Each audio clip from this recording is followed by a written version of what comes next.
Shalom, selamat pagi dan salam sejahtera Ibu Bapa yang diberkati dan dirahmati oleh Tuhan. Kita bersyukur bahwa saat ini kembali kita diperjumpakan dalam suasana sukacita, persekutuan, menikmati lawatan Tuhan di pagi ini. Memulaikan segala aktivitas dan rencana serta kegiatan kita, mari kita letakkan di dalam nama Tuhan kita Yesus Kristus yang memampukan kita menjalani hari ini. Karena itu, mari bersama kita berdoa. Dipermuliakanlah nama-Mu ya Tuhan, ya Allah kami, Allah yang berkuasa di atas segala-galanya, Allah yang menciptakan dan mengatur hidup ini, dan Allah yang senantiasa memelihara akan seluruh langkah kehidupan kami anak-anak-Mu. Kami bersyukur Tuhan bahwa Engkau masih memungkinkan dan memperkenankan kami menikmati hari yang baru dengan semangat dan sukacita yang senantiasa melimpah dalam Kristus. Kami akan disapa oleh kebenaran firman-Mu Tuhan. Karena itu dalam kerendahan dan ketulusan hati kami memohon rahmat-Mu, tuntunan Roh-Mu yang kudus bekerja, sehingga kami dimampukan untuk mengerti dan memahami, bahkan memperlakukannya dalam kehidupan kami. Inilah kami Tuhan yang datang bermohon kepadamu. Di dalam nama Tuhan kami, Yesus Kristus kami berdoa. Amin. Bacaan kita di pagi hari ini, Sabtu tanggal 25 September tahun 2021, terambil dari Bilangan pasal 27 ayat 1 sampai 11. Bilangan 27 ayat 1 sampai 11, judul pembacaan kita, hak waris bagi anak-anak perempuan. Kemudian mendekatlah anak-anak perempuan Selafehat bin Hefer bin Gilead bin Makhir bin Manasye dari kaum Manasye bin Yusuf. Nama anak-anaknya itu adalah Mahla, Noah, Hogla, Milka, dan Tirsa. Dan berdiri di depan Musa dan Imam Eleazar dan di depan para pemimpin segenap umat itu dekat pintu kemah pertemuan, serta berkata, ayah kami telah mati di padang gurun, walaupun ia tidak termasuk ke dalam kumpulan yang bersepakat melawan Tuhan, ke dalam kumpulan Korah, tetapi ia telah mati karena dosanya sendiri, dan ia tidak mempunyai anak laki-laki. Mengapa nama ayah kami harus hapus dari tengah-tengah kaumnya, oleh karena ia tidak mempunyai anak laki-laki? Berilah kami tanah milik di antara saudara-saudara ayah kami. Lalu Musa menyampaikan perkara mereka itu ke hadapan Tuhan. Maka berfirmanlah Tuhan kepada Musa, perkataan anak-anak perempuan Selafehat itu benar. Memang engkau harus memberikan tanah milik pusaka kepadanya di tengah-tengah saudara-saudara ayahnya. Engkau harus memindahkan kepadanya hak atas milik pusaka ayahnya. Dan kepada orang Israel engkau harus berkata, apabila seseorang mati dengan tidak mempunyai anak laki-laki, maka haruslah kamu memindahkan hak atas milik pusakanya kepada anaknya yang perempuan.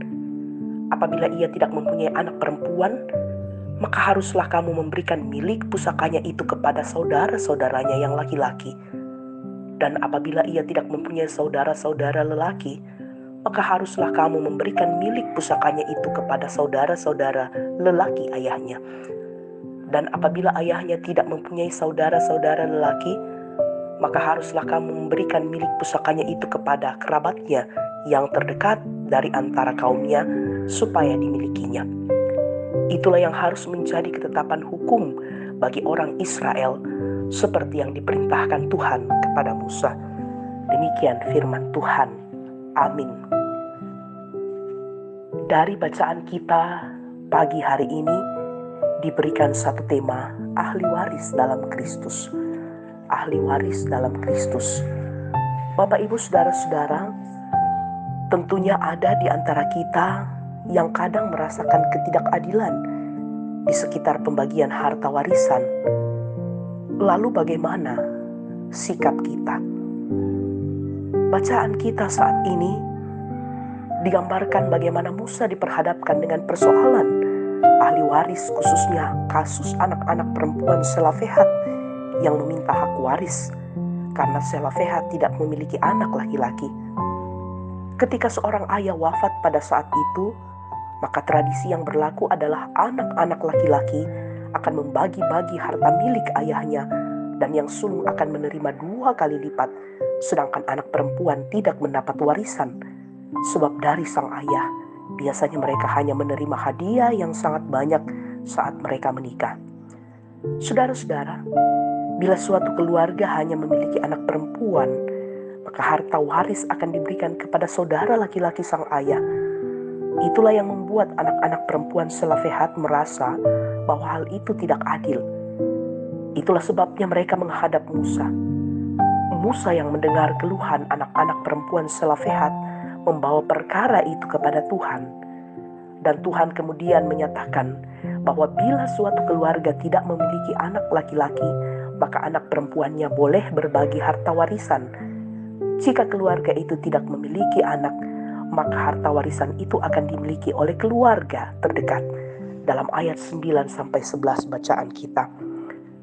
Bapak, Ibu, Saudara-saudara, di dalam Yesus Kristus, kita sebagai orang yang percaya telah menerima harta warisan harta di dunia memang penting, tetapi yang lebih penting adalah warisan keselamatan. Oleh karena itu, janganlah kita kehilangan harta warisan yang sudah menjadi hak kita. Dalam Yesus Kristus warisan keselamatan telah dinyatakan. Dialah Allah yang tetap memperhitungkan kita, sekalipun kita tak layak menjadi ahli waris. Mari kita berdoa. Kami bersyukur kepadamu Tuhan di pagi hari ini. Atas kasih dan rahmat-Mu kami boleh diperkenankan Tuhan menikmati hari yang baru. Kami bersyukur Tuhan buat nafas kehidupan yang masih Tuhan berikan bagi kami. Kami mengimani Tuhan bahwa ketika Engkau masih memberikan kepada kami nafas kehidupan, kami membaktikan seluruh hidup kami hanya kepadamu. Kami percaya Tuhan Engkau memberkati dan Engkau menyempurnakan sukacita keluarga yang menikmati akan pertambahan usia ataupun ulang tahun pernikahan, sembuh dari sakit, lulus ujian, dan juga menyelesaikan satu tahapan pendidikan. Kami percaya Tuhan berkat-berkat itu semua adalah dari Tuhan. Dan karena itu Engkau menyempurnakan sukacita saudara-saudara kami ini. Kami juga menopang dalam doa dan harap kepadamu bagi saudara-saudara kami yang mendambakan dan merindukan lawatan pemulihan dari Tuhan, yang saat ini dirawat di rumah-rumah ataupun di rumah-rumah sakit ataupun berobat jalan. Tuhan, kuatkan saudara-saudara kami dalam menanti pemulihan dari Tuhan. Kami juga berdoa Tuhan bagi keluarga almarhum Bapak D.L. Mangiri, di mana Engkau telah memanggil akan orang tua terkasih kami, Opa Ai, dari tengah-tengah keluarga dan persekutuan jemaat. Tuhan, hiburkan akan Oma terkasih bersama anak, cucu, dan keluarga. Kami yakin Tuhan menguatkan mereka. Bapa di dalam sorga, orang tua kami yang berada dalam usia lanjut, Tuhan menguatkan, memberikan pengharapan kepada mereka, sehingga dalam menjalani hidup ini, dalam menjalani masa tua mereka, mereka tetap bersuka cita di dalam Tuhan. Kami juga berdoa Tuhan bagi pelayan-pelayan Tuhan dalam lingkup jemaat Silo Campagaya. Tuhan kiranya menolong dan memampukan mereka untuk mengangkat tanggung jawab pelayanan ini dengan penuh kesetiaan. Bapa di dalam sorga, ini doa kami, ini harapan kami yang kami bawa di dalam nama Tuhan kami Yesus Kristus, Juru Selamat kami. Amin. Bapak, Ibu, Saudara-saudara, demikianlah persekutuan kita di pagi hari ini. Tuhan memberkati kita sekalian. Selamat pagi dan salam sehat.